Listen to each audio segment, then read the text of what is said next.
اللہ اکبر اللہ اکبر۔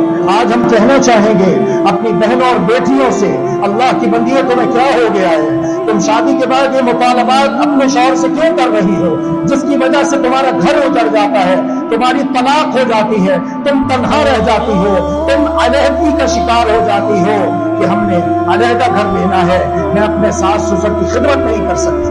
انا للہ و انا الیہ راجعون۔ دیکھو یہ بھی اللہ کا بندہ ہے، مصیبت میں گرفتار ہے، پریشانی میں پھنسا ہوا ہے، دعا مانگ رہا ہے، اور اپنے نیک عمل کو، کون سا نیک عمل؟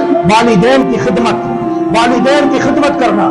کوئی اولڈ ہاؤس نہیں، ہم مسلمان ہیں الحمدللہ، ہم نے محمد عربی کا کلمہ پڑھا ہے، لا الہ الا اللہ محمد الرسول اللہ صلی اللہ علیہ وسلم۔ یہ اولڈ ہاؤس انگریزوں کو مبارک ہو، یہودیوں کو مبارک ہو، عیسائیوں کو مبارک ہو، ہندوؤں کو مبارک ہو، آتش پرستوں کو مبارک ہو۔ ہم مسلمان ہیں، ہم نے اللہ اور اللہ کے رسول کا کلمہ پڑھا ہے، ہمیں ہمارا دین اسلام یہ کہتا ہے کہ اگر تمہارے ماں باپ دونوں بڑھاپے کو پہنچ جائیں، دونوں ہو یا دونوں میں سے ایک ہو، فلا تقل لهما اف، یہ تمہاری ماں ہے، تمہارا باپ ہے، اور تمہیں اس کے سامنے اف کہنے کی بھی اجازت نہیں ہے۔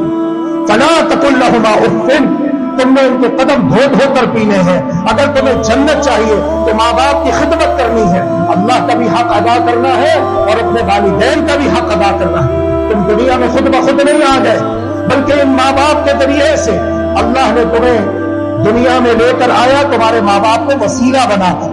تو آج تم اپنے ماں باپ کے ساتھ نیکی کرو، پھر اس نیکی کا وسیلہ بنا کر جب تم دعائیں مانگو گے تو اللہ تبارک و تعالیٰ تمہاری دعائیں ضرور قبول کرے گا۔